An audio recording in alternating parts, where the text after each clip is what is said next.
Fala galera, bom dia, boa tarde, boa noite, meus queridos alunos. Hoje nós vamos aprender a como determinar a quantidade de carga elétrica de um corpo, qualquer corpo que for, tá bom?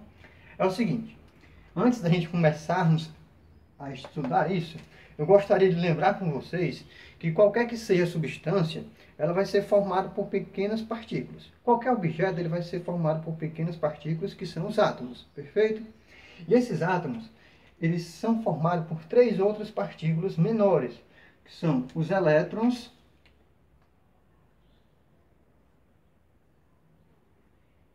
os prótons e os nêutrons. Ok? Dessas três partículas, duas delas possuem cargas elétricas. Quem é? É os elétrons, que ele possui carga elétrica de sinal negativa, e os prótons, que possuem cargas elétricas de sinal positivo. Só para efeito de informação, um modelo de um átomo, tá bom?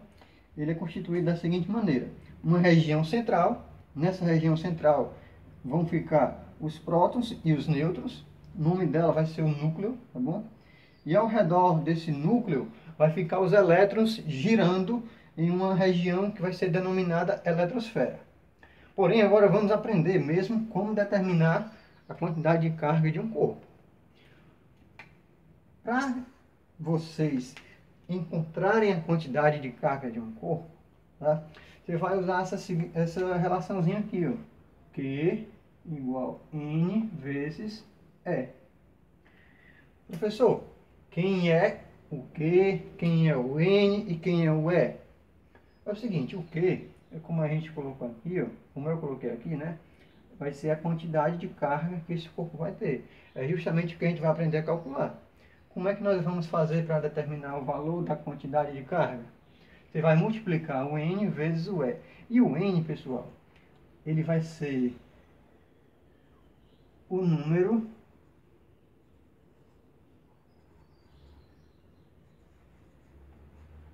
de elétrons em falta ou então em excesso. Meus amigos, qualquer corpo que tiver elétrons sobrando ou faltando, ele vai possuir uma carga elétrica. E o valor dessa carga elétrica vai ser justamente o número de elétrons que estiver faltando, ou então estiver em excesso, multiplicado pelo valor do E, que significa, pessoal, a carga elementar. 1,6 vezes 10 a menos 19 coulomb. Esse valor aqui, galerinha, representa, tá?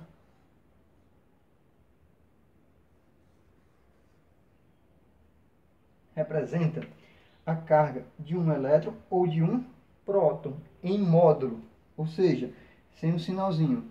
Se for a carga do elétron, o sinal seria o quê? Seria negativa. Se for a carga do próton, o sinal seria positivo. Então você vai botar na mente a seguinte ideia: para um corpo ficar eletricamente carregado, ele vai ter que ter quantidades diferentes de prótons e de elétrons. Se ele tiver mais elétrons, então ele vai ter uma carga negativa. Se ele tiver mais prótons do que elétrons, então ele vai ter uma carga positiva. E essa quantidade que tiver diferente entre os dois, ou seja, você pega o número de prótons e o número de elétrons e subtrai, e vai ver a diferença entre a quantidade do um e do outro, vai ser justamente o N, que é o número de elétrons em falta ou em excesso. E o E, tá, vai ser o valor da carga de um elétron ou de um próton, só que em módulo. Você não vai se preocupar se vai colocar negativo ou positivo. Porém, você vai botar na cabeça mais um pequeno detalhe. Se o objeto tem mais elétrons, né, então a quantidade de carga vai ser um valor negativo. Então você bota o menos no resultado.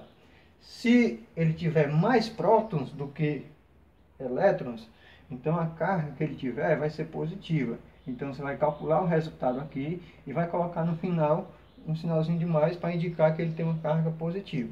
Perfeito? Agora se liga aí que a gente vai fazer alguns exemplos. Valeu!